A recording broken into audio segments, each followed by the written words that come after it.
Me encanta estudiar anatomía y me gusta dar esta clase porque es como la excusa para estudiar anatomía que uno como que nunca tiene tiempo porque siempre está estudiando como patología. Y entonces, preparando esta clase, revisé la anatomía vascular. Los invito a seguir el ejemplo. Eh, la pelvis no es tan sencilla de entender y ahora vamos a hablar básicamente de soporte, pero inervación e irrigación es algo que ni ginecólogos ni urólogos tenemos excusa alguna para no tener bastante clara. Y yo les quiero contar que como a mí me gusta el tema, encantada respondo todo tipo de dudas. Y de hecho, si tienen eh, una solicitud puntual, también les puedo mandar información respecto a anatomía vascular, por ejemplo, o lo que quieran. Pero no se puede operar si uno no sabe dónde está parado, o se opera muy mal, más bien, que no se puede operar. Vamos, entonces, los objetivos son conocer los elementos de soporte, comprender la relación anatómica y funcional. Doctora, yo Dígame, veo su carpeta abierta, no veo ningún Power. ¿en No, serio? no sé si seré yo. ¿Seré yo, señor? Y no se ve ¿No se ve la el power? presentación. No. Wow. ¿Por qué no? Si está. Espérame. Yo ¿Y creo que es ahí? porque puso compartir como la imagen de las carpetas y no la imagen del Power abierto. Ok, vamos a intentar. Es que el otro día. Ok, power abierto. Ah, están viendo las carpetas que además son un caos. Espérame. Segunda patita, power abierto. Ahí vamos.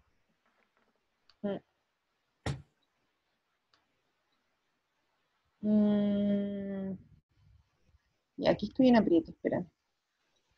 Stop sharing. Ah, voy de nuevo. Igual para anatomía de POPQ. ¿Cómo vamos ahí? ¿Mejor? ¿Sí? Vale. Sí, sí, súper. Los voy a poner aquí para tenerlo bajo control a todo el mundo. Ahí, están todos identificados. Ya, entonces chicos, los objetivos, como les decía, eran conocer los principales elementos de soporte, que son bien básicos, luego intentar comprender cierta relación anatómica y ojalá posteriormente funcional entre los elementos, y entender a los aportes de algunos grandes maestros a este ámbito. Y el objetivo final, no sé si en esta de esta presentación, pero final, es que uno tenga una visión propia y dinámica de la pelvis sana primero, y que le permita a uno entender cuáles serían las posibles reparaciones de la pelvis patológica, principalmente hablando de prolapso e incontinencia. Les voy a mandar un link, hay un par de presentaciones en YouTube, por ejemplo, que están muy buenas respecto a anatomía y que son, como después de entender esta clase, podría ser un siguiente paso. Y vamos a ver esto, primero la anatomía clásica, que es como la mitad de la clase, y luego teorías de soporte, y la otra, y después vamos a hablar de POPQ. Cada cierto rato hay unas diapos que están en verde, que son más que anatomía propiamente tal, son como conceptos anatómico-clínicos para hacer la cosa un poco más liviana. Bien, entonces, según la anatomía clásica, las estructuras de la pelvis están soportadas o sujetadas por dos tipos de elementos: un componente pasivo, es decir, aquel que no está activamente tónico, como la pelvis ósea y la fascia endopélvica, o la pelvis ósea y las fascias y ligamentos, y un componente activo, que es el diafragma pélvico, o, en un concepto más amplio, todas las estructuras musculares del piso pélvico, que, como ya sabemos, tienen un tono basal y que además tienen un tono que aumenta en ciertas circunstancias. Esta es una imagen parasagital vista desde la izquierda de una mujer, en que se ven las estructuras de las cuales vamos a estar hablando ahora. El E5, ¿cierto? Después el sacro, articulación sacrocoxígea, el coxis, el rafe anocoxigio, el ano y sus estructuras, el músculo elevador del ano, músculo transverso profundo, vagina, uretra, y volvemos a la pelvis ósea, pubis. La pelvis ósea tiene un montón de funciones. Para nosotros, en esta clase, vamos a hablar del soporte de los órganos pelvianos, pero debemos recordar que la principal función de la pelvis es transmitir el peso del tronco y las extremidades superiores sobre las extremidades inferiores en bipedestación. Y que también es un punto muy importante donde se insertan músculos tanto del tronco como de las extremidades inferiores, por lo tanto es una zona de transición osteomuscular. Y también, muy importante para la mantención de la raza, es que es el canal del parto. La pelvis ósea tiene dos estructuras, los huesos coxales, que son estas grandes estructuras óseas que son la fusión o la unión de tres otras subestructuras, que son el ilion, el isquion y el pubis, y además de eso el sacro y el coxis. Entonces, huesos coxales, que son estos tres, sacro y coxis.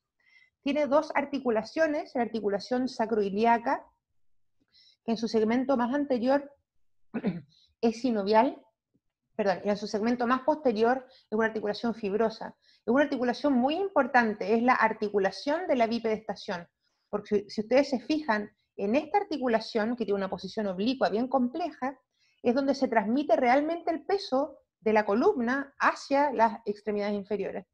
Bueno, esa articulación además, igual que la sínfisis púbica, que es una articulación tipo sínfisis, tiene modificaciones importantes durante el proceso del embarazo y del parto, que permiten que la mujer en proceso de parto tenga movilidad excepcional en estas dos articulaciones y por lo tanto pueda dar a luz.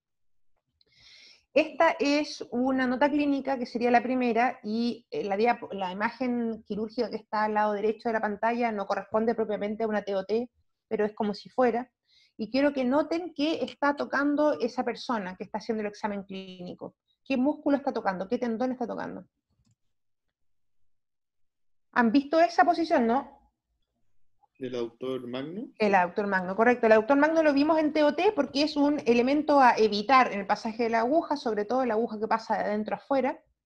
Pero en el fondo lo que quiero decir aquí es que hay un montón de músculos de las articulaciones, de las extremidades inferiores y también del tronco que se insertan en la pelvis. Por lo tanto, algunas veces, por ejemplo, cuando hay dolor pélvico crónico o dolor púbico, y uno descartó todas las patologías de la pelvis, puede ser ocasionada en las inserciones de estas musculaturas. Las aperturas de la pelvis son 4, superior, laterales, posterolaterales e inferior. La apertura superior de la pelvis es la más grande y es la que la comunica con la cavidad peritoneal. Más que una apertura, es como un continuo. Si no hubiera el peritoneo, que uno pudiera decir elementos peritoneales arriba y pélvicos abajo, diríamos que es un solo cilindro. Y de hecho, hablando de transmisión de presiones, así se comporta, como un cilindro abdominopélvico. Entonces esta cavidad, esta apertura es muy amplia. Espérame, quiero volver a una cosa. Por ejemplo, hay estructuras que son compartidas. Por ejemplo, el intestino delgado. Muchas veces cuando uno entra por una visión laparoscópica, el intestino delgado se encuentra entre el útero y el recto, ocupando el fondo del saco posterior, que es en estricto rigor un espacio pélvico, pero está ocupado por una estructura peritoneal.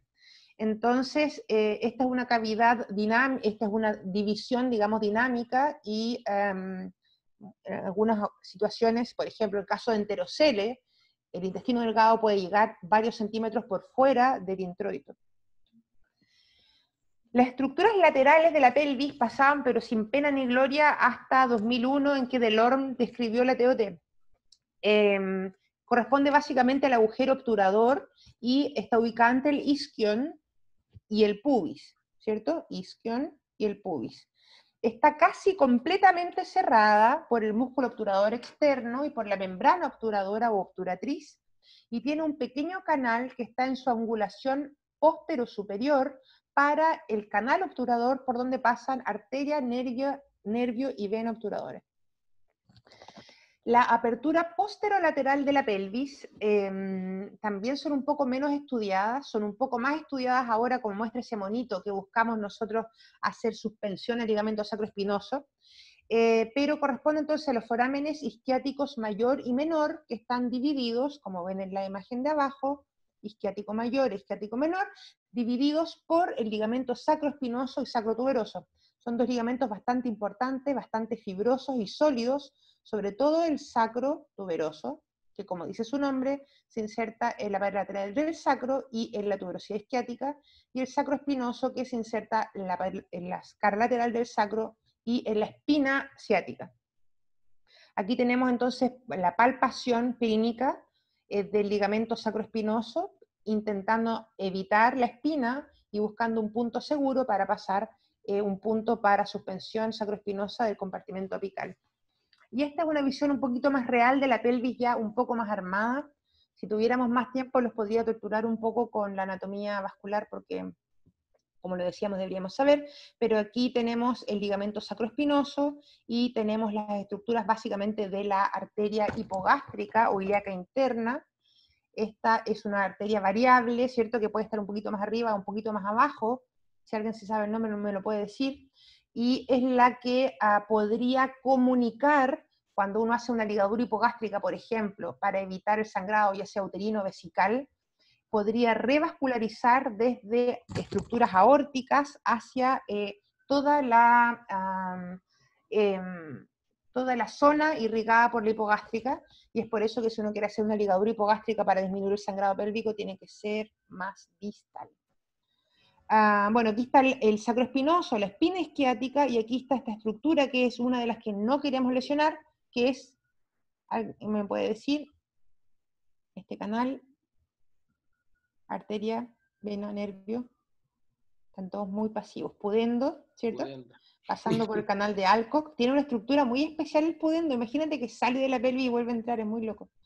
Bueno, y también está el ciático, que ahí no se ve tan claro. Entonces, estas son las estructuras que nosotros queremos evitar cuando hacemos una suspensión del ligamento sacroespinoso, porque créanme que pasar un punto por el ciático o muy cerca del ciático es extremadamente sintomático, y además todas estas estructuras vasculares sangran. También está la glútea ahí, que se puede lesionar.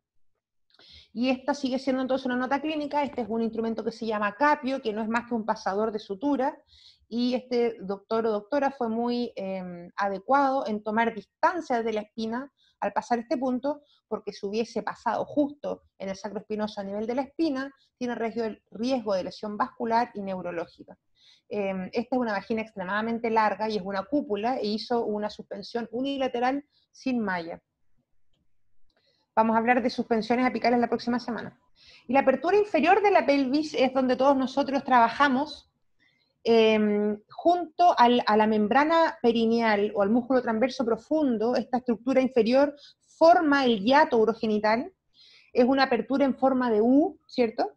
Que donde en el hombre pasa la uretra y en la mujer la uretra y la vagina.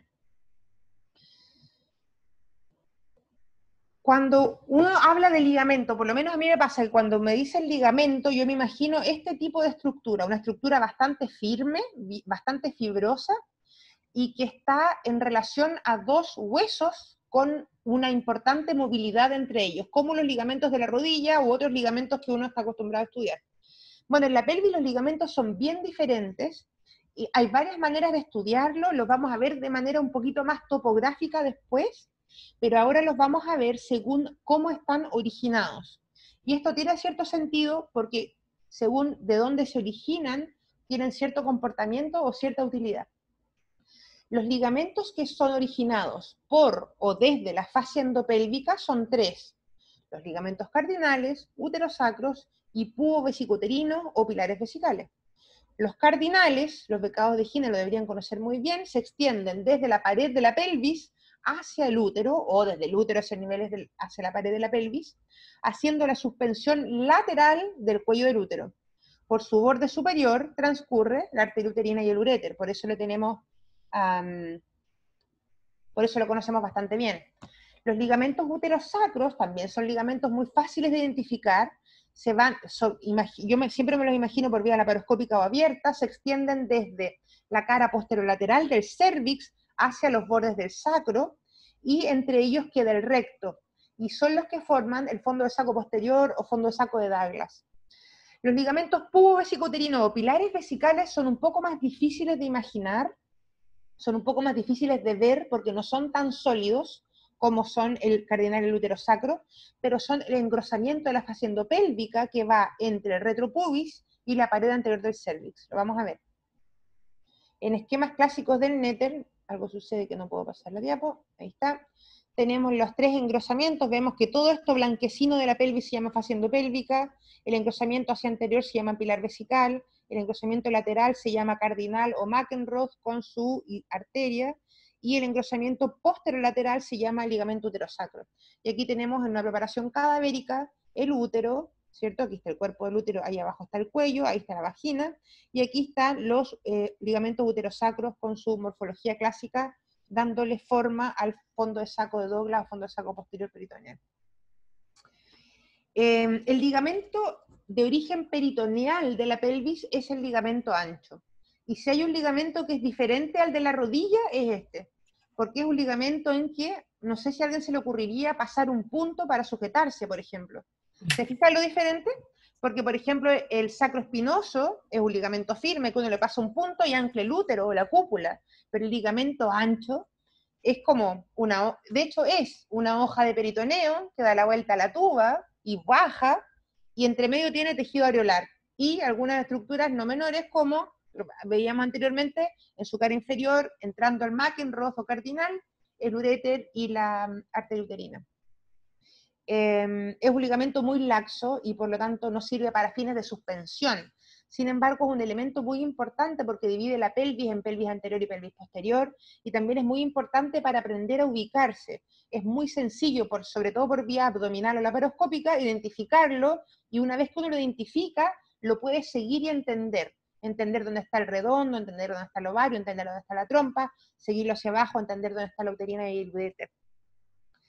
El ligamento redondo es un ligamento que sí tiene mucho más firmeza, que sí existe como ligamento. De hecho, tiene una resistencia que permitiría considerarlo como un elemento de soporte, pero, ¿alguien quiere completar la oración? ¿Por qué no lo usamos como un ligamento de soporte? ¿Por qué no fijamos el útero o la vagina al redondo?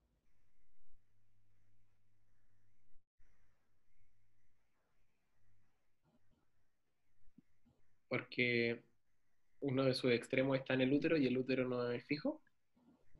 Ya, está bien, es un poco rebuscada la respuesta, pero sí, está bien. Básicamente no lo usamos porque... ¿Quién habla? ¿Molly? Sí, porque está en el conducto, Porque tiene una situación absolutamente extraña para ser fijada, porque no levanta, sino que baja. Imagínense si uno aplica, por ejemplo, el redondo.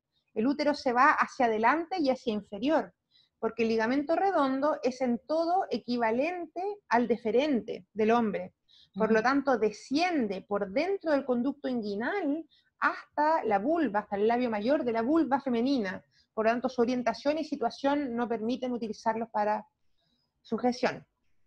Pasemos de ligamento a músculos, y este es un tema que me parece de lo más entretenido. ¿Por qué? Porque bueno, entre paréntesis, hay varias formas de clasificar la musculatura de la pelvis. Les voy a enseñar la forma clásica. Tal vez hay mejores maneras de entenderlo, pero esto es como está en la mayoría de los textos, y es como está en la mayoría de los textos quirúrgicos. El primer plano es un plano que siempre lo han mirado muy a huevo. De hecho, yo diría que todavía la mayoría de los obstetras les parece que es absolutamente menor su rol. Por eso le puse importancia solo estética, y corresponde a dos músculos, que son el bulbo esponjoso y el isquio cavernoso. Felipe Kramer, te veo ahí. ¿Por qué estructura muy importante cubre y envuelve el músculo isquio cavernoso en la mujer? El cuerpo cavernoso del clítoris. Muy bien, las raíces del clítoris, correcto. Molly, ¿qué estructura cubre y envuelve el músculo bulbo esponjoso en la mujer?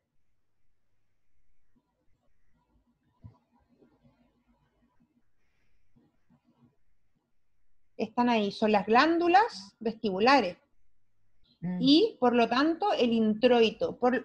Entonces, en resumen, son músculos que no tienen un rol tremendamente importante en relación a prolapso.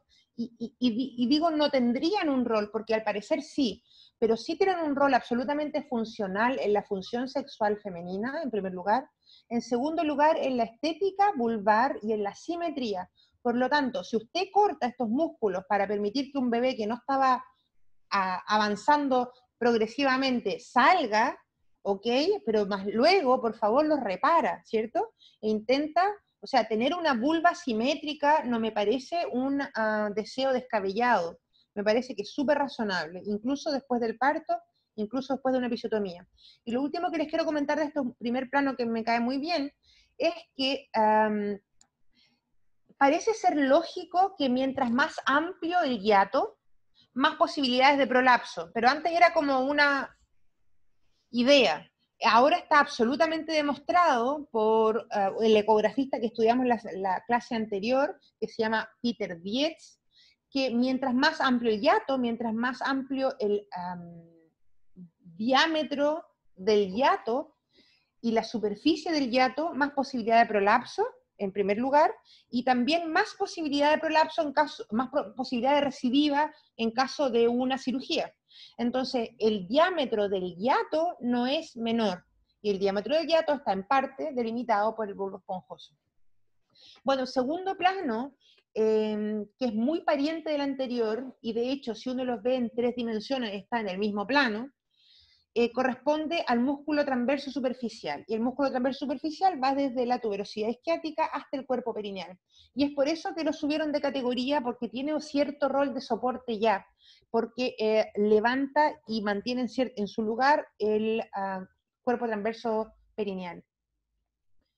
El bulbo esponjoso también tiene algunas fibras. Bueno, y aquí estas estructuras es para mostrarle cómo entonces en una visión un poco más compuesta tenemos el pubis, la sínfisis del pubis, el clítoris y sus cruras. Aquí encima de la crura derecha conservaron el músculo isquiocavernoso. Aquí tenemos las glándulas vestibulares y el vestíbulo del introito, y en el lado derecho conservaron el músculo bulbo esponjoso. Vemos algunas ramas vasculares y nerviosas del pudendo, y también vemos luego la membrana transversa profunda, y si sacamos esta membrana transversa profunda, el músculo transverso profundo. Cierra este triángulo el músculo transverso superficial, que lo tenemos acá, y si siguiéramos en el dibujo, aquí tenemos el cuerpo perineal y más abajo tenemos el ano. El tercer plano es un plano de soporte claramente, y se llama músculo transverso profundo del perineo. Forma junto a sus membranas superficial y profunda el diafragma urogenital. Y en el hombre nosotros le llamamos, también existe, ¿cierto? Y es la aponeurosis perineal media. Pucha, aquí podemos irnos mucho rato en volada, pero... mira, esta es una estructura del Netter, la última edición del Netter, que muestra todos los elementos de soporte de la uretra. Muestra el esfínter uretral interno o involuntario, que es músculo liso, en parte desde la vejiga y en parte de la uretra. Aquí está la uretra media, esta es la vagina, y muestra todo este elemento que se llama esfínter externo o voluntario de la uretra femenina. Y muestra un montón de estructuras adentro, fíjense, esfínter uretromuscular, músculo compresor de la uretra, esfínter uretrovaginal. ¿Qué es eso? Todo eso es el músculo transverso profundo. Es increíble, pero me fui para el otro lado. No, está bien. El músculo transverso profundo tiene distintas fibras y lo podremos llamar compresor de la uretra o músculo uretrovaginal, pero funcional. Esas son estructuras más bien funcionales, porque la estructura anatómica se llama músculo transverso profundo o aponeurosis perineal media. Y aquí está otra imagen de la subdivisión de sus ramas. Lo tienen en sus diapos, después lo pueden mirar con un poquito más de calma. El cuarto plano y la estrella del show de la noche es el elevador del ano, que tiene sus tres ramas: puborectales, pubococcígeas e iliococcígeas. El músculo coccígeo, bueno, vamos a mostrarlo aquí. Este es el músculo coccígeo, estas son las ramas iliococcígeas, aquí tenemos las ramas puborectales y pubococcígeas. Las vamos a ver de a una. El músculo coccígeo, ¿por qué aparece aquí? No tiene un rol mecánico propiamente tal, el músculo coccígeo en relación a la pelvis, pero actúa de cierta forma junto al iliococcígeo, si se fijan en esta imagen, recibiendo de forma pasiva el soporte de estructuras pélvicas que están inclinadas hacia oblicuo y posterior. Por lo tanto, yo siempre los imagino como dos equipos, uno son el puborectal y pubococcígeo, que tienen un rol al momento de activarse de contraer o de cerrar el hiato urogenital, y esa es la pregunta que hacíamos: ¿qué hace el elevador del ano? Básicamente cierra el hiato urogenital, y el iliococcígeo y el músculo coccígeo que dan soporte a los órganos que están hacia oblicuo y posterior. Lo vamos a ver de nuevo. Y esta es una imagen compuesta para entender entonces que en un plano más superficial, aquí está la vulva, los labios, el vestíbulo. Tenemos en un plano más superficial isquiocavernoso, bulbo esponjoso, transverso superficial. El transverso profundo fue resecado, y después tenemos las tres ramas del elevador del ano: pubo anal, pubococcígeo e iliococcígeo. Vamos a verlos por ramas o por componentes. El componente puborectal del elevador del ano forma parte funcional del aparato esfinteriano anal. Es el que determina el ángulo ano-rectal. Cuando este músculo disfunciona, una de sus disfunciones relativamente comunes, que a veces es adquirida, es que al momento de defecar se contrae, y eso causa defecación obstructiva.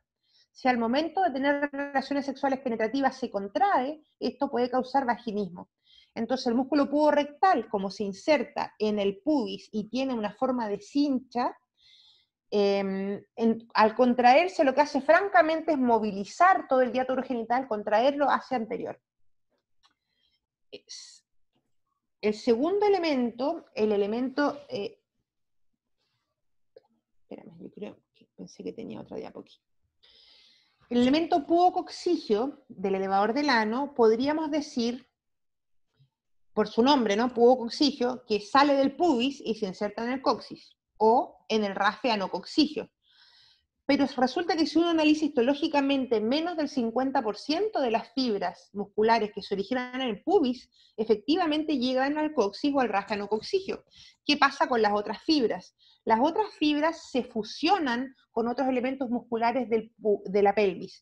Entonces, si bien todas tienen por su inserción en la cara del pubis, perdón, su inserción anterior en la cara posterior del cuerpo del pubis, entonces hay algunas fibras, sobre todo las centrales, que se originan en el pubis y que se fusionan con el músculo estriado de la vagina, con las paredes, perdón, musculares de la vagina, otras fibras que se originan en el pubis y se fusionan con el cuerpo perineal, esta es la parte del elevador del ano, que forma parte del cuerpo perineal, y otras fibras que se originan en el pubis y que se fusionan con el segmento interesfinteriano del ano, es decir, entre el esfínter anal externo e interno. Y es por eso que en algunos artículos, incluido alguno que les mandé, en vez de hablar de músculo pubococcigio, hablan de músculo pubovisceral, considerando que este músculo entonces, muchas de sus fibras se fusionan con las estructuras que deberían sujetar.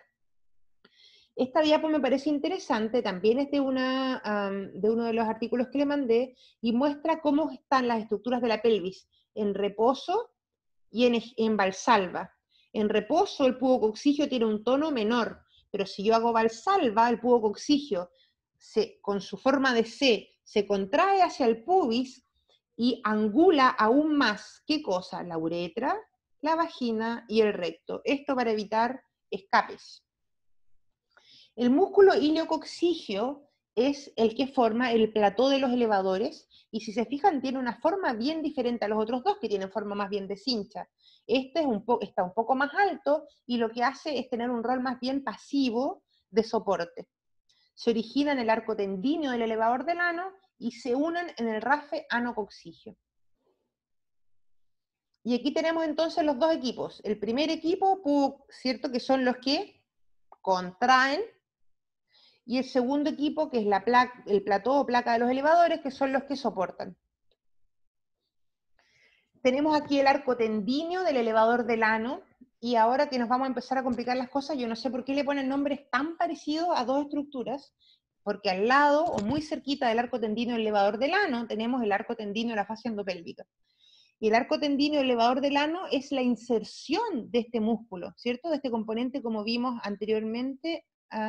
El arco tendíneo del elevador del ano es esta fascia, es firme, está pegado al hueso, y es de donde se origina el componente iliococcigio del elevador del ano. A diferencia del arco tendíneo de la fascia endopélvica, que corresponde a un engrosamiento desde donde se origina la fascia endopélvica. Y al respecto le quiero mostrar en esta imagen, que también es parasagital izquierda, mirando hacia la hemipelvis derecha, que la fascia endopélvica está por dentro del elevador del ano. Por lo tanto, si ustedes se piensan en la pelvis está ósea por fuera, muscular, y luego la fascia endopélvica. Entonces, el arco tendíneo del elevador del ano va por fuera del arco tendíneo de la fascia endopélvica, que va por dentro. ¿Se entiende? Si estoy hablando en chino, porfa, párenme y lo volvemos a revisar. Vamos a hablar del arco tendíneo de la fascia endopélvica luego, pero si podemos compararlo, aquí tenemos el arco tendíneo del elevador del ano, que es un poquito más alto en su inserción anterior, y ambos se insertan en la espina isquiática por posterior, y aquí tenemos el arco tendíneo de la fascia endopélvica, que es medial a la estructura anterior, que es una estructura facial, no tendínea, y que se inserta también en el cuerpo del pubis, pero de forma un poquito más baja, y llega a la misma esquina isquiática. El arco tendíneo de la fascia endopélvica es muy importante en el sistema de soporte facial de la pelvis, como lo vamos a ver el resto de la clase. El cuerpo perineal es una estructura muy interesante y muy compleja a la vez, y une estructuras rectales, vaginales y de soporte muscular, tanto superficial como el músculo elevador del ano. Y aquí tenemos una imagen que una vez más integra las distintas estructuras. Aquí tenemos los músculos superficiales, transverso, isquiocavernoso, bulbo esponjoso, transverso profundo, que fueron retirados del lado izquierdo de la paciente para que pudiéramos visualizar el plano profundo que corresponde a los músculos elevador del ano. ¿Cuáles son los segmentos? Tenemos el pubo visceral acá, que son pubo vaginal, pubo perineal y pubo anal. Luego tenemos el pubo rectal, que es la cincha, y luego tenemos más alto en esta imagen, porque está visto desde posterior, el segmento iliococcigio elevador del ano. Y aquí tenemos los ligamentos sacroespinoso y sacrotuberoso. ¿Puedo hacer una pregunta? Claro. Con la imagen anterior. Vamos. Y una clásica pregunta o discusión que nos hacen a los becados de gine es la episiotomía. ¿Qué músculo debería cortar? Y en general la respuesta como más aceptada es bulbo cavernoso, isquio cavernoso y hasta el transverso superficial. Correcto. No deberías pasarte de eso. No quería como su opinión, digamos, con respecto a eso. Estamos hablando de medio lateral, ¿cierto? ¿Lateral? Claro, medio lateral. Siempre medio lateral. Correcto. Y no en el punto central, siempre, de verdad, además. Y en un ángulo al menos 60 grados, porque por la distensión del perineo. Absolutamente. Cuando uno lo evalúa post, esos 70 grados desaparecen.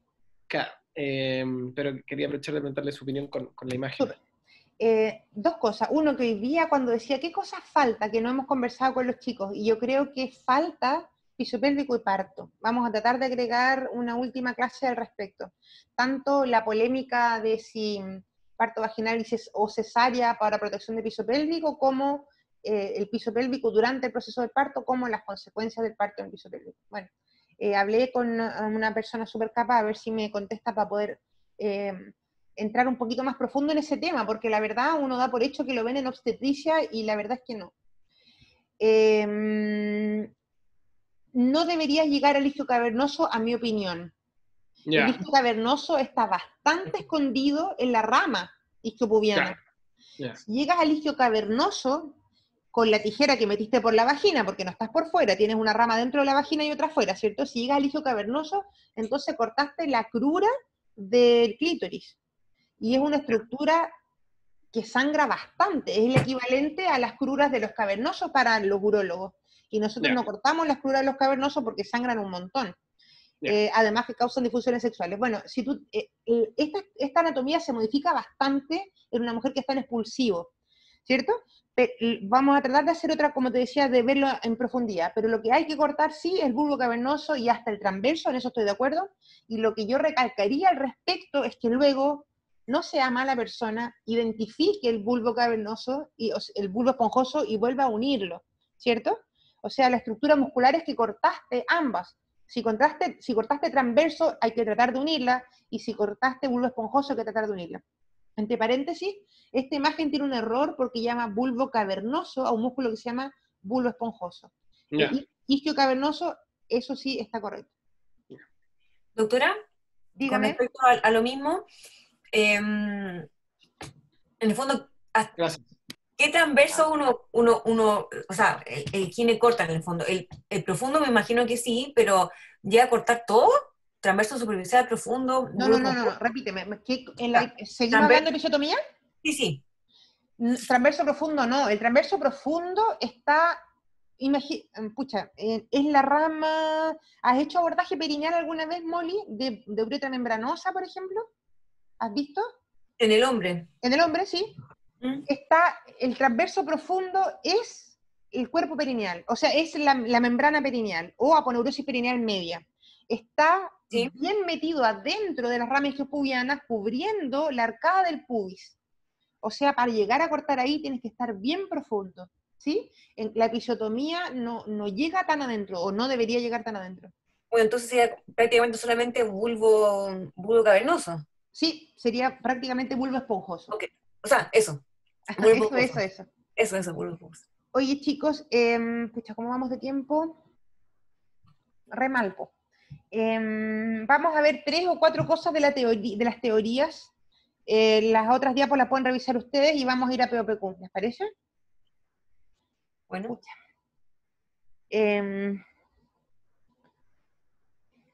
Olvidémonos de Bonney. Lo siento, Bonney. Voy a decir una cosa de Bonney, es que además de su teoría del guante, que era muy interesante, esta cosa la describió hace 100 años atrás, dijo que no solo esto es como un guante que se vierte, sino que además existen otros 3 mecanismos. Uno es lo que estábamos hablando al principio de la clase como gran novedad, el tono o el guante abierto, cerrado hasta el hiato. Otra es la suspensión apical, que ahora sabemos que se llama parametrio, para colpo alto, ¿cierto? Y otra es la posición oblicua de la vagina, que hace que cuando uno tenga aumento de la presión, funcionen como una válvula. Interesante, pero no, ya. De Delancey algo tenemos que decir. Los aportes de Delancey son increíbles. Yo voy a decir solo 2 o 3 cosas de él. Uno es que a mí me parece increíble, yo lo he adorado desde que soy becada, y hace como 5 años atrás tomé un taller de anatomía con él y estuvo increíble, y este año, cuando hizo una clase en una reunión aquí en Estados Unidos, y fui a saludarlo y conversé con él y nos tomamos una copa de vino, estuvo muy chistosa, he ido progresando en el tiempo en mi relación con Delancey, está bien viejito ya.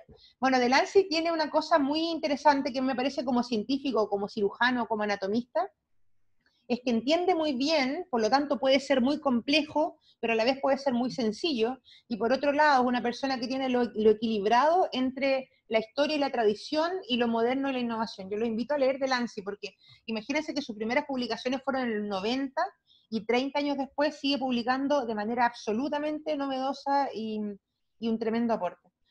Bueno, dentro de sus principales aportes sería no considerar al útero como un elemento inerte que debe ser sujetado por otras estructuras, sino que más bien considerarlo como parte del sistema de soporte.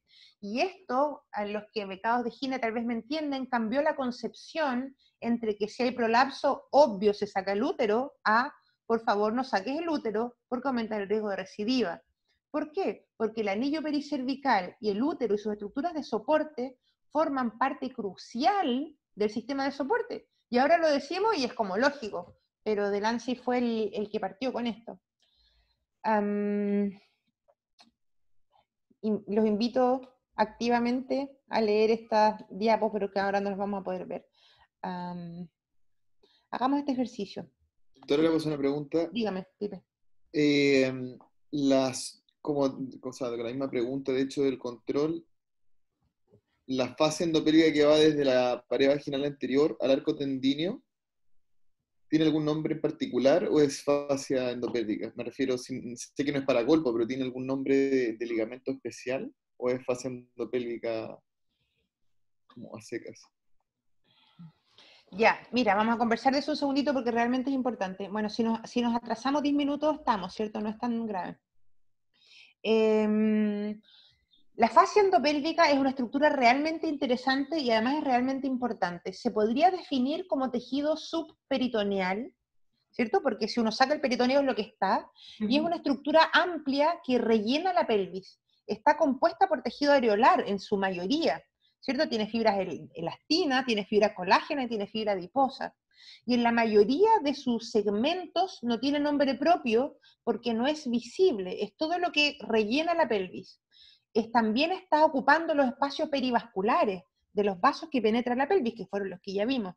Y son los que permiten que, los que interrelacionan las vísceras, y también tiene bastante elasticidad y permite que la vejiga se llene, se vacíe, el útero se embarace y tenga su agua.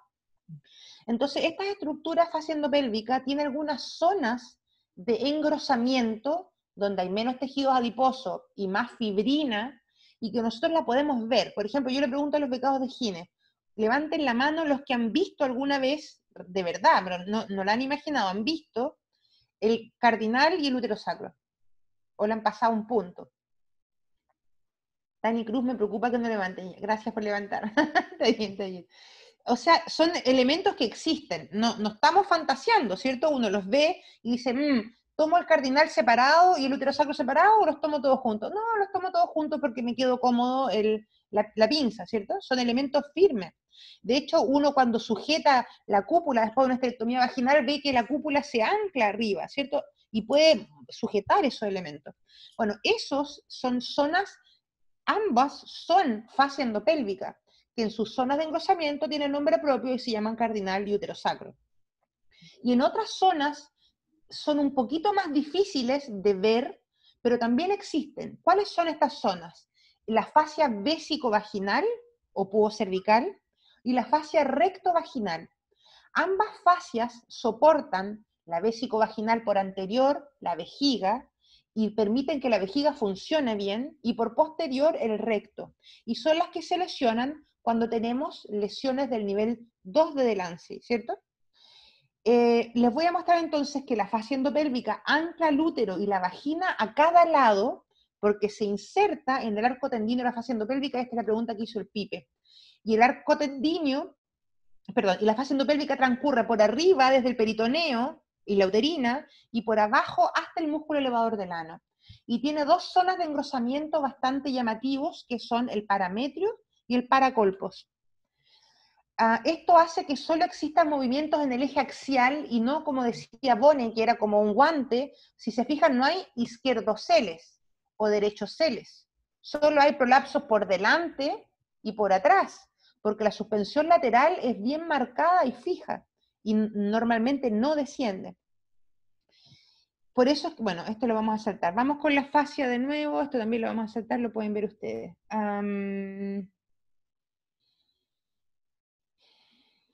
Ya, aquí vamos. Entonces, estas zonas de engrosamiento de la fascia endopélvica se llaman cardinales y útero sacro, y corresponden al parametrio. Y es lo que soporta al cérvix del útero cuando el útero está, y es lo que sujeta a la cúpula de la vagina, o por lo menos lo que nosotros pretendemos que sujeta a la cúpula de la vagina después de una esterectomía. ¿Han visto este esquema, cierto? Que como el piso pélvico tiene una estructura muscular firme que lo soporta, pero también tiene una estructura facial, y que cuando la estructura muscular colapsa, por ejemplo, porque se desgarró el músculo elevador del ano durante el parto, entonces las fascias o ligamentos logran soportar el peso del barco durante un tiempo limitado, pero finalmente no están hechas para hacer ese trabajo y se terminan por cortar y se produce el prolapso. Bueno, estas anclas o hilos de este esquema corresponden al cardinal y uterosacro, que forman el parametrio. Si seguimos bajando, esta es una cosa muy importante. En los becados de higiene me van a entender. Ojalá con anestesia, para que esté anestesiado el elevador del ano, si pinzamos con una posilla el cuello, hay cierto rango de movimiento que podemos hacer. Imagínense una posilla del cuello, labio anterior y posterior, podemos empujarlo hacia adentro 1 o 2 centímetros y podemos traerlo hacia afuera 1 o 2 centímetros. Ese rango de movimientos lo determina el parametrio, ¿sí? Cardinal y uterosacro permite al empujar para arriba que suba un poquito y al tirar para abajo que baje un poquito, pero no baja más porque está sujeto ahí, y tampoco sube más porque está sujeto ahí.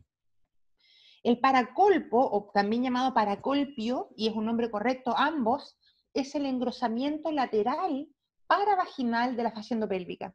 Y por un lado, entonces, igual que como toda la fascia endopélvica se ancla en el arco tendido de la fascia endopélvica, y por medial se transforma, y vuelvo a lo que preguntaba el Pipe, en el segmento de la fascia endopélvica que sujeta la vagina, y el segmento de la fascia endopélvica que sujeta el recto. Y les voy a hacer, estos se van a confundir, este es mi mnemotécnico que yo usaba cuando chica para recordarme qué es qué, ya no lo necesito. Niveles de Delancey, ya, espérame, voy a tratar de mirarlos, mira. Si tenemos imagínense la fascia endopélvica como estructuras de soporte laterales, ¿cierto? Están desde el pubis por adelante, estoy hablando del arco tendido de la fascia endopélvica, el pubis por adelante y la espina isquiática por atrás. Estoy medial al elevador del ano, ¿cierto? Por dentro del elevador del ano. Y estas estructuras laterales es lo que me permite estar sujeto firme, es lo que sujeta todo el resto del sistema que está dentro de la pelvis. Esta fascia endopélvica, entonces, ya vimos que aquí arriba, aquí atrás, digamos, para sujetar el útero se llama cardinal uterosacro, y para sujetar la vagina, que es lo que les voy a mostrar ahora, se llama paracolpo. El paracolpo, entonces, se inserta por lateral en el arco tendíneo de la fascia endopélvica y se transforma en dos hojas. Una que va, si yo soy la vagina, una que va por delante mío y separa la vagina de la vejiga y se llama fascia vésico-vaginal o pubo cervical, y otra que va desde el arco tendíneo de la fascia endopélvica por atrás mío y me separa a mi vagina del recto y se llama fascia recto-vaginal, ¿sí? Ambas estructuras son las que permiten que yo, vagina, me mantenga en su lugar. También existe si yo me desinserto, si la fascia, por ejemplo, vésico-vaginal se desinserta lateral, se va a producir un cistocele lateral, porque la vejiga va a caer hacia la vagina por el lado izquierdo o derecho, que no es lo más común. Lo más común para producir un cistocele es que se desgarre la fascia vésico-vaginal o puedo cervical en el medio, mantenga su ancla lateral y se caiga la vejiga a través de la vagina. Todo esto, después que uno lo entiende mucho rato, resulta que es súper cuestionado porque no hay evidencia histológica de la existencia, por lo menos, del tabique recto vaginal. Entonces yo me pregunto a mí misma, ¿qué es lo que reparamos cuando hacemos una reparación citoespecífica de un prolapso rectal? Algo reparamos. Parece ser que reparamos más bien la pared de la vagina y algo de tejido conectivo, que es lo que nosotros llamamos fascia rectovaginal. Sí existe y sí hay comprobación histológica de que existe la fascia que separa la vagina de la vejiga, y es la que nosotros reparamos cuando hacemos una reparación de cistocele. Y los que han visto reparación citoespecífica de cistocele, es una estructura, ¿cierto?, que uno puede identificar y volver a unir. Los niveles de Delancey son importantes de entender. El nivel 1, el que decíamos arriba, es suspensión apical. El nivel 2 es la suspensión hacia lateral, tanto por anterior de la vejiga como por posterior del recto. Y el nivel 3 es un nivel de fusión.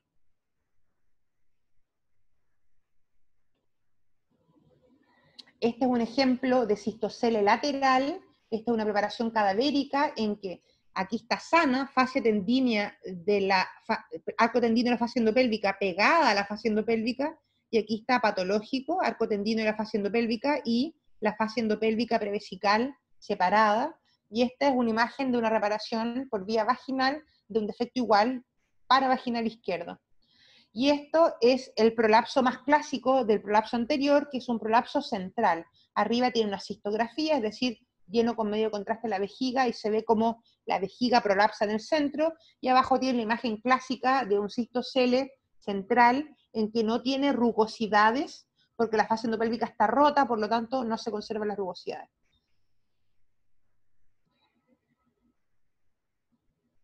Algo conversamos del compartimiento posterior, si tienen tiempo lo pueden revisar con calmita. Bueno, finalmente, para terminar, fascia endopélvica. La fascia endopélvica es un sistema muy interesante, que es todo el tejido conectivo de la pelvis, que se inserta por lateral en las paredes osteomusculares, y que por central tiene zonas de condensación con nombre propio: cardinal, uterosacro, paracolpo, fascia vésico-vaginal, fascia recto-vaginal, y otras zonas que no tienen nombre propio y son solamente tejido conectivo. Sus niveles de suspensión, sus niveles son 3, el nivel más alto, donde está el paracolpo, que suspende el cervix o la cúpula en caso de histerectomía; el nivel 2, que es el parametrio, donde está la fascia pubovesical y la fascia rectovesical, y que cuando tienen patología tenemos un prolapso anterior o cistocele o uno posterior o rectocele. Y el nivel 3 es el nivel de fusión, donde está por anterior la uretra y por posterior el cuerpo perineal. Petros y Unsten hablaron ya en las dos clases anteriores de incontinencia, y no lo vamos a ver. Y Pablo Palma, que en esa foto está muy joven, pero ahora ya está mucho más viejito, desde hace mucho tiempo que viene haciendo como ojo con lo que habíamos conversado, que es el anillo pericervical. Este video se lo voy a mandar por separado porque no lo alcanzamos a ver. como si tenemos un pilar anterior, fase vesicovaginal, y un pilar posterior, recto vaginal, que están ambas fijas a nivel lateral. El anillo pericervical es un elemento muy importante de soporte, donde ambas fascias se unen y además se sujetan, y es lo que soporta el cuello del útero, y es lo que es una de las causas posibles de defecto cuando hay prolapso uterino. Ya, 10 minutos para POPQ. Hagámoslo un poco más interactivo, si no se van a aburrir. Vamos a ver si alcanzamos a ver un par de casos. Estas diapositivas que vienen a continuación, ustedes las pueden leer. Pretendía que ustedes se convencieran de que POPQ es el mejor sistema. Pero como estamos con poco tiempo, van a tener que convencerse de una, porque todos los sistemas anteriores eran muy malos. Todos estos nombres, histerocele, cistocele, rectocele moderado, cistocele leve, ¿qué es eso? ¿Cómo se puede remotamente comparar un pre y un post? Tenía un cistocele severo y ahora lo tiene moderado, ¿se mejoró? Hubo ciertos avances a fines del siglo pasado intentando clasificar en grados, pero aún así eran grados muy amplios y que hacían muy difícil comparar entre dos observadores en una misma paciente entre antes y después de la cirugía. El POPQ aparece a fines de los 90 entonces, sobre todo por la International Continence Society, pero rápidamente es adoptado por la mayoría de las sociedades científicas en relación al piso pélvico, porque es un sistema objetivo, interobservador e intraobservador a lo largo del tiempo, que permite describir y cuantificar el prolapso sin necesariamente usar grados, grado leve, moderado, severo. Se basa en la grilla, y entonces el POPQ, cuando uno lo quiere comparar con otro POPQ, o si quiere compartirlo, por ejemplo, un caso clínico, tiene que describir la grilla completa, ya sea con esta forma de gato, o hay gente que lo describe de corrida, los nueve números. Entonces uno dice, mira, tengo una paciente que consulta por tal prolapso, tun, tun, tun, tun, tun, tun, tun, y tiene este mono. Y ese mono de la grilla es maravilloso, porque rápidamente uno puede entender. La mayoría de la gente va a la línea media de la grilla y mira primero cuál es el largo vaginal, cuál es el hiato, cuál es el cuerpo perineal. Con eso ya te haces una idea, y luego ves cómo está la pared anterior, la zona apical y la pared posterior. Y se acabó, no hay mucho más que lucubrar. Uno pudiera traducir la grilla a estadios, que son parecidos a los grados, pero una vez más pierde. Porque, por ejemplo, el estadio 2 es un estadio que va entre el máximo prolapso, que llega hasta -1, es decir, 1 centímetro por arriba del hiato, hasta un prolapso que llega a +1, es decir, 1 centímetro por abajo del hiato urogenital o de las carúnculas himeniales. Entonces ustedes se imaginan que eso es todo un rango de prolapsos. Un prolapso que llega a -1, que uno que llega a +1, no es lo mismo. Y ambos son estadio 2. Entonces, de nuevo, si uno usa solo el estadio, pierde todo lo que ganó en objetivar y cuantificar y además localizar el tipo de prolapso. Ya, fin de la discusión, se usa POPQ. Entonces, hay un punto fijo que es el himen o las carúnculas himeniales. Hay 3 mediciones y 6 puntos variables. Las 3 mediciones son súper fáciles y se hacen en no valsalva o no prolapso.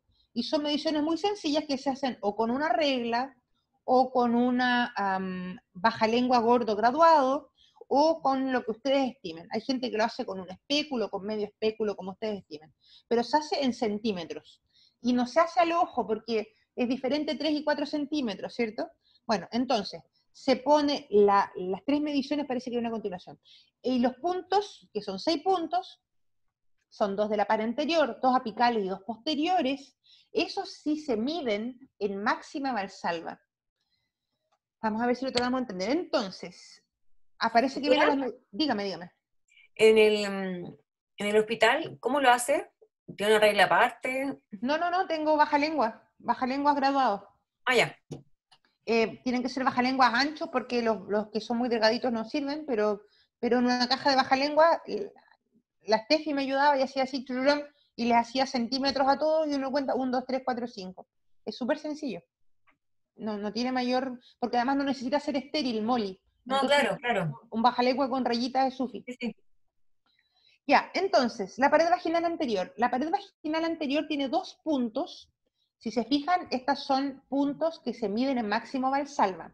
Para entender dónde están esos puntos, los vamos a pensar en una paciente con reducción completa de su prolapso. Pero luego, cuando los midamos, los vamos a medir en máxima Valsalva. El punto AA corresponde a la unión uretro-vesical. Y la unión uretrovesical, como la uretra mide 3 centímetros, está ubicada 3 centímetros por arriba o por dentro de las carúnculas himeneales. Tiene cierto plieguecito en una mujer sana sin ningún prolapso, la vagina va así y hace como una pequeña guatita en la vejiga. Ese punto se llama AA y es el punto más fácil de entender. En una paciente que no tiene nada de prolapso, yo le digo, señora, puje, y ese punto AA, que antes que empezar a pujar estaba a menos 3 centímetros, ¿hasta dónde llega? No avanza. No se mueve nada. Ahí. Si no tiene nada de prolapso, se queda ahí mismo. Entonces, tiene su punto AA a menos 3 centímetros. Y es fácil de entender porque corresponde a un punto anatómico que representa algo específico. ¿Sí?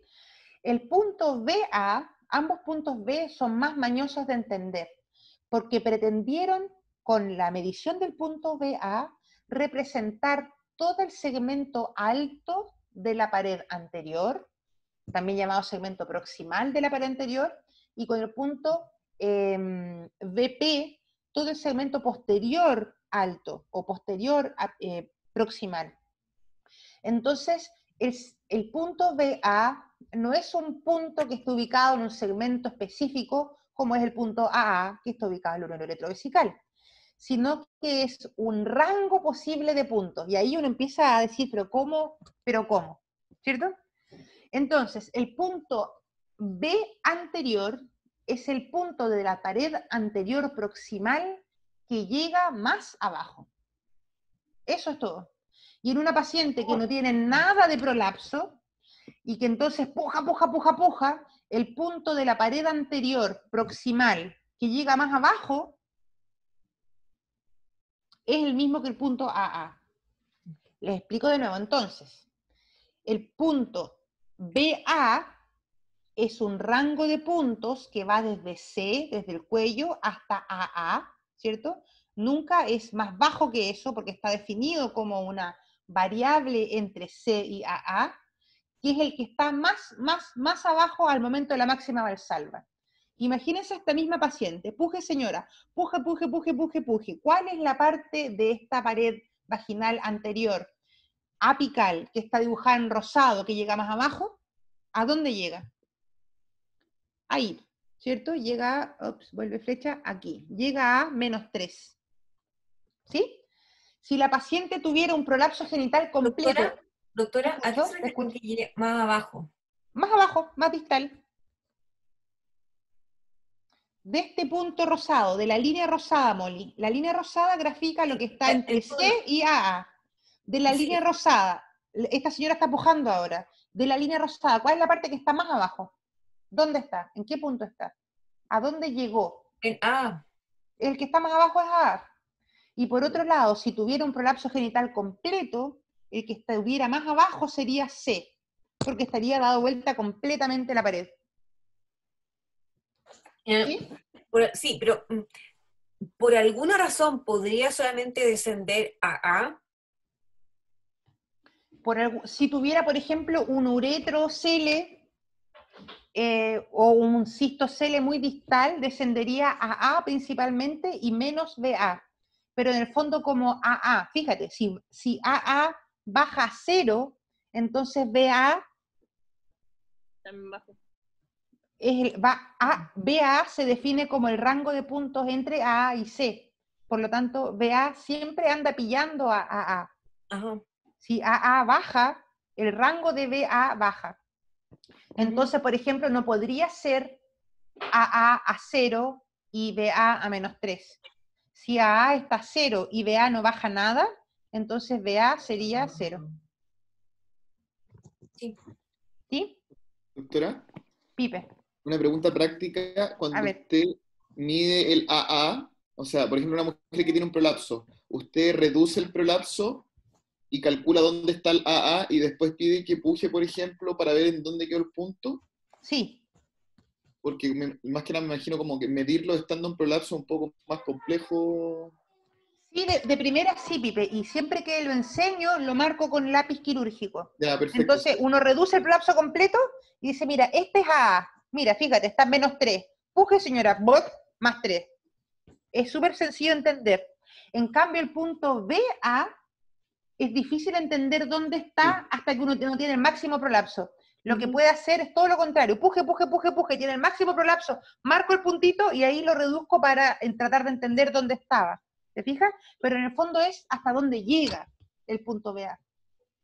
O sea, básicamente los puntos que solo va, o sea, que va a marcar definitivamente cuando está en prolapso son el BA y el BP, digamos. Correcto. Ya. Ya, perfecto. Ya, los dos puntos superiores son el punto C y el punto D. El punto C es súper sencillo de entender, porque ¿dónde está el cervix? ¿Cierto?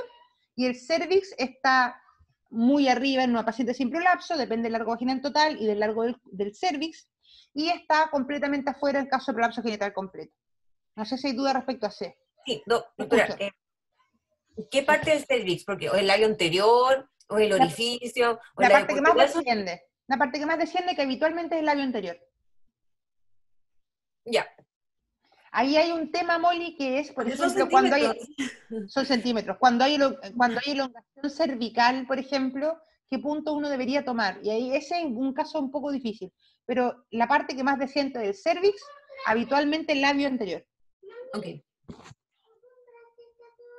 Sí, el Brunito llegó. Ya, y el punto D es el fondo de saco posterior. Y también es relativamente sencillo de entender porque está siempre ahí, ¿no? Cuando uno reduce, lo logra entender. El punto D es el fondo de saco posterior, que es lo mismo que vimos por arriba, que el fondo de saco de Douglas, ¿cierto? Ahora, cuando hay histerectomía, el punto D no existe porque C pasa a ser la cúpula. Entonces C es cuello o cúpula, ¿sí? Si hay histerectomía, el punto D no existe porque donde está la cúpula es el fondo de saco. ¿Sí? O por lo menos así nosotros lo vemos y lo entendemos. ¿Se entiende eso?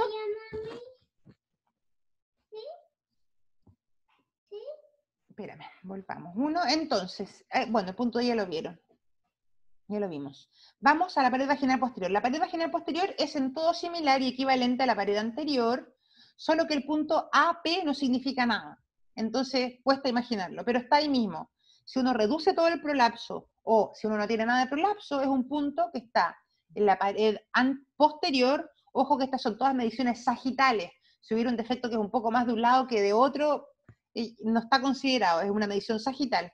Entonces, un punto que en reducción completa está 3 centímetros por dentro del hiato o de las carúnculas, y que cuando hay prolapso completo... Espérame un segundito, chicos, vamos a hacer un... De camino para la tienda de nuevo. Pucha, mi guatón. Me pegué aquí. Un segundo.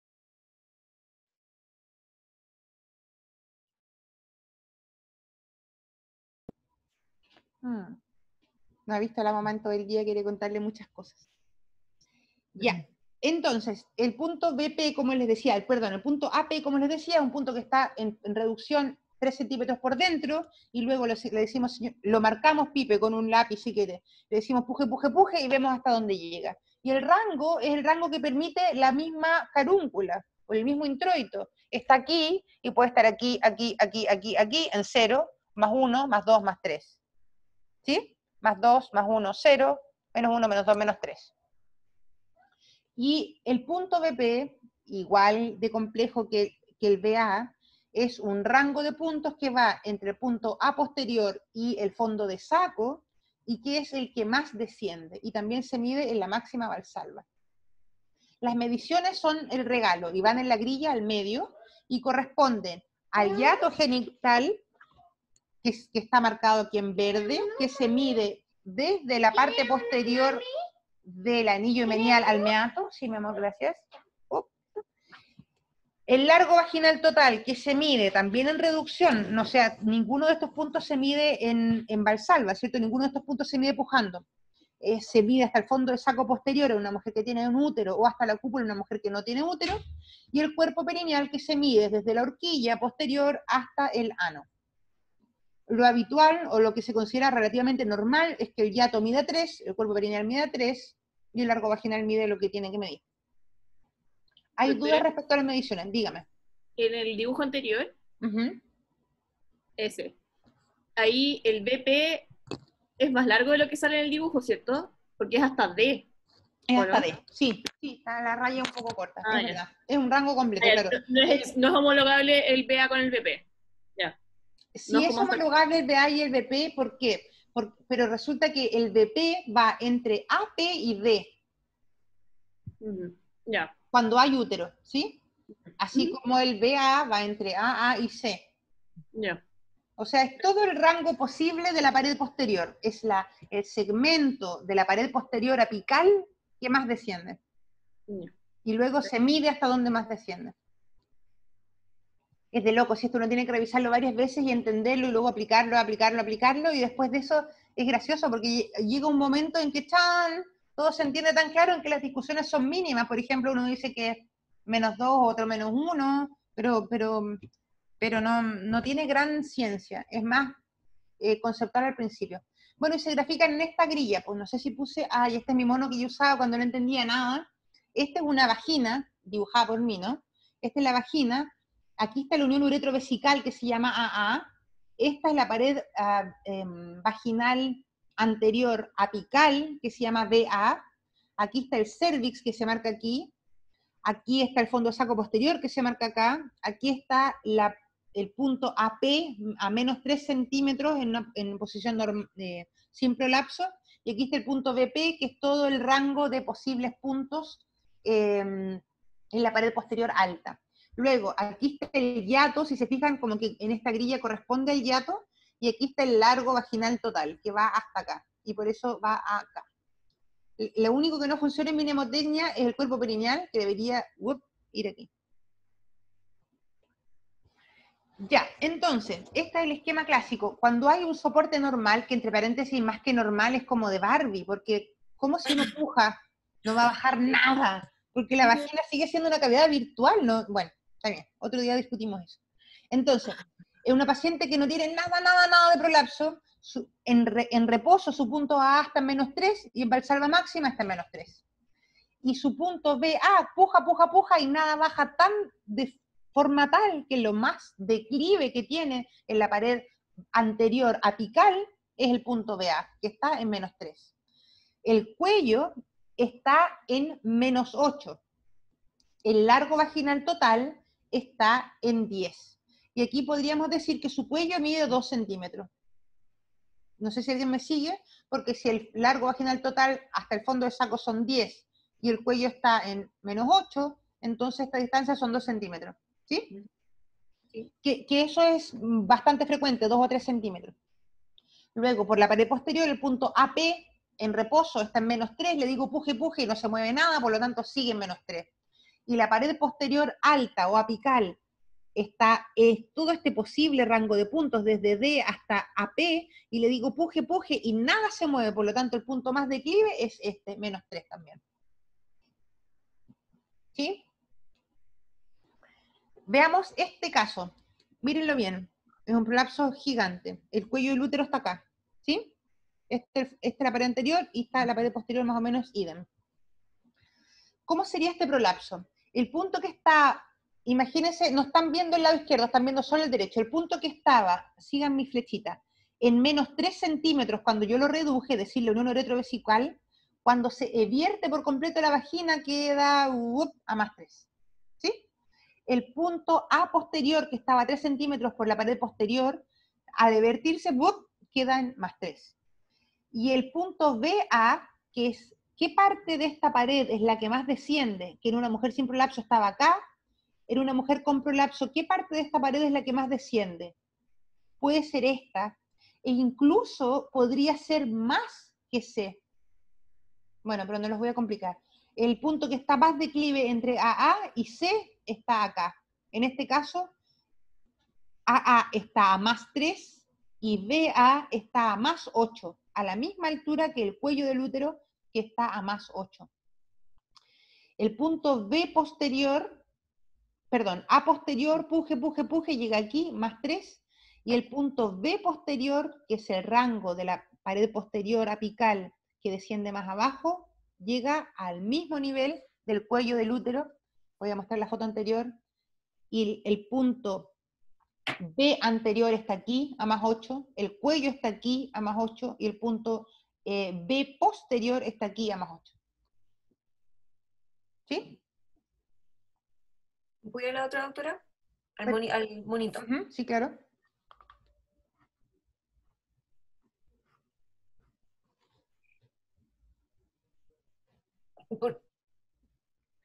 ¿Qué pasa con el largo vaginal total cuando está el prolapso completamente vertido? No debería, no hay ninguna diferencia. Lo que pasa es que estas no, son dos O con el D en el esquemas, fondo. son dos esquemas comparativos. Lo que pasa, Molly, es que hay algunas cosas que son difíciles. Por ejemplo, esta señora no puede tener un hiato de 2,5, ¿cierto? Claro, Un hiato claro. de 4,5. Entonces, en realidad no es el mismo esquema este que este. Están puestos como comparativamente. Pero este largo vaginal es, o sea, al reducir el prolapso, mido el largo vaginal completo. Si te fijas, por ejemplo, esta paciente de acá está histerectomizada y esta tiene su útero. C, en este caso, es la cúpula. Y acá C es el cuello. No es exactamente lo mismo, pero efectivamente esta señora tiene un largo vaginal de 8 y un hiato de 4,5 y un cuerpo perineal de 1,5, que es mucho más posible en una mujer con prolapso. Pero una mujer que no histerectomizada con un prolapso completo, en el fondo, sí, como que me da la impresión de que de igual va a quedar... Igual de fuera que C.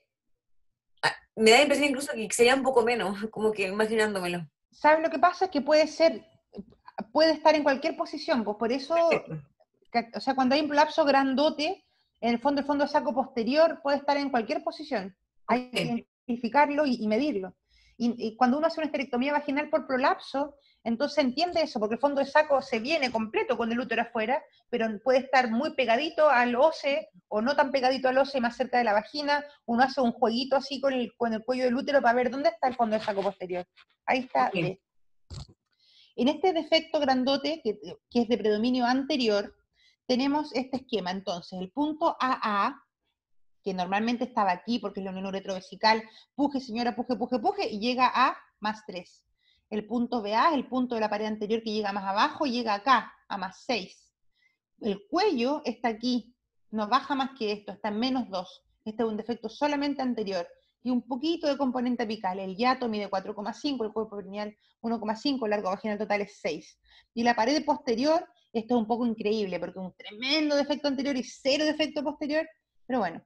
El punto AP, que normalmente está a menos 3, señora, puje, puje, y no baja nada. Y el punto BP, que es el punto de la pared vaginal posterior apical que más desciende, es este, y llega hasta donde está C, a menos 2. Doctora, ¿puedo ir de nuevo a la foto del paciente, de la paciente? Pucha, no estoy segura si corresponde a bueno, esa foto. Ahí podría apuntar con la flecha cuál sería el A y el AP, o sea, el BA, AA y BA, porfis. ¿Ya? El A anterior, ok, y el B anterior. Ya. En el caso de un defecto de soporte de predominio posterior, entonces tenemos este otro esquema. En este esquema como ideal no hay nada de compromiso de la pared anterior. El punto AA, que es el que más desciende, normalmente estaba a menos 3, puje señora y se queda en menos 3. El cuello, sí hay un defecto posterior, vamos a partir al revés. El punto B, el punto A posterior, que estaba en menos 3, puje señora y llega a más 2. El punto B posterior, que es toda esta gama de puntos, baja y es lo que más baja hasta más 5. El cuello del útero, puje señora, se queda en menos 6. Entonces, ¿cuál es la parte de esta pared anterior apical que más desciende? Sigue siendo AA, sigue siendo menos 3. Ay, es difícil de entender, los niños, lo estoy confundiendo más. Doctora. Dígame. Ahí el BA. Vamos atrás. La imagen anterior, el BA sería igual a C, solo si es que C llegara más distante. Abajo que Excelente, Pipe, muy bien. Sí, entiendo. Claro, si C fuera 0, en un esquema parecido a este, entonces BA sería 0. BA es el punto de la pared anterior apical que más desciende, o el punto de la pared anterior entre AA y C que más desciende. Eso. Ya, entonces después de eso uno podría utilizar los estadios que se pueden usar con una forma muy comparativa, pero como les decía, uno pierde, y el estadio 0 es que no hay ningún descenso, el estadio 1 es que el segmento más prolapsado baja hasta -1, el estadio 2 entre -1 y +1, el estadio 3 entre +1 y el largo vaginal total -2 centímetros, es decir, casi alcanza el largo vaginal total, por 2 centímetros no lo alcanza, y el estadio 4 alcanza el largo vaginal total más -2 centímetros. Vamos a hacer un pequeño cambio para la próxima semana, y si sigue quedando este cupo, porque va a haber un espacio entre medio, porque la Ángela y la Caro Paso operan, si sigue quedando ese espacio, vamos a hacer casos clínicos aplicados de POPQ.